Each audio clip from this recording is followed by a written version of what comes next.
وہ اسے چاہیے کہ وہ جس کو تم نے بت بنایا ہے وہ تم کو خدا کہنے لگ جائے کہ مجھے تو اس نے بنایا ہے، الٹا تم کہہ رہے ہو۔ بہرحال ہمارا خالق صرف اللہ ہے۔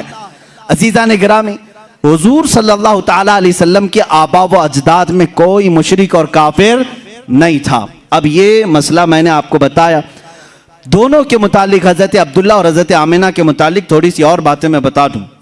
وہ ایمان لائے تھے کہ نہیں، اس پر 3 جماعتیں علماء کی، امام جلال الدین سیوطی رحمۃ اللہ تعالیٰ علیہ نے پوری کتاب لکھی ہے اس پر۔ حضور صلی اللہ علیہ وسلم کے والدین مومن تھے اور جنت میں، انہوں نے ثابت کیا 3 طریقوں سے علماء ثابت کرتے ہیں۔ پہلا طریقہ تو یہ ہے کہ ان کی وفات حضور کے اعلان نبوت سے پہلے ہو گئی۔ حضور نے اپنے نبی ہونے کا اعلان کیا 40 سال کی عمر، حضرت آمنہ کی وفات حضور کے 6 سالہ عمر میں ہی ہو گئی۔ حضرت عبداللہ جو حضور کے والد ہیں، حضور کی پیدائش سے 6 مہینے پہلے انتقال کر چکے۔ تو جب حضور کی نبوت کا اعلان ہی نہیں ہوا تھا، اس سے پہلے وہ دونوں انتقال کر گئے۔ تو اس زمانے میں جتنے لوگ انتقال کیے، اگر انہوں نے بتوں کی پوجا نہیں کی تو ان کو بھی مومن موحد کہا جاتا ہے۔ ایک خدا کو وہ مانتے تھے۔ ہم اپنے رسول کے باپ اور ماں کو موحد اور مومن تسلیم کرتے ہیں، اس لیے کہ وہ حضور کی اعلان نبوت سے پہلے آئے تھے اور انتقال کی۔ ایک طریقہ تو یہ ہے۔ دوسرا یہ ہے، حضرت امام جلال الدین سیوطی فرماتے ہیں آخری حج تھا میرے آقا صلی اللہ علیہ وسلم کا، مقام جیرانہ کے بعد حجون، مقام حجون مکہ کا ایک علاقہ ہے، وہاں حضور غمگین تھے، آپ کے آنکھوں سے آنسو اتر رہے تھے۔ حضور پاک صلی اللہ تعالیٰ علیہ وسلم نے اپنے رب سے یوں عرض کیا کہ اے مولا، میری ماں اور میرے باپ کس حال میں ہیں؟ اللہ رب العزت نے حضور صلی اللہ تعالیٰ علیہ وسلم کی خواہش پر ان کی ماں اور ان کے باپ کو۔ السلام علیکم ورحمۃ اللہ وبرکاتہ۔ دوستو، امید ہے یہ بیان آپ کو بہت زیادہ پسند آیا ہوگا۔ اگر یہ بیان پسند آیا ہو تو ہمارے چینل فضا خان گرل کو سبسکرائب کرنا اور ویڈیو کو لائک کرنا اور ویڈیو کو اپنے دوستوں تک شیئر کرنا بالکل نہ بھولیں۔ بیان کیسا لگا ہمارے کامنٹ باکس میں اپنی رائے دیں۔ دوستو، ہم آپ کے سامنے روزانہ مفتی سلمان اظہری صاحب کے نئے ٹاپک پر بیان لاتے رہیں گے۔ دوستو، آپ سے گزارش ہے ہماری چینل فضا خان گرل کو سبسکرائب ضرور کریں۔ جزاک اللہ خیر۔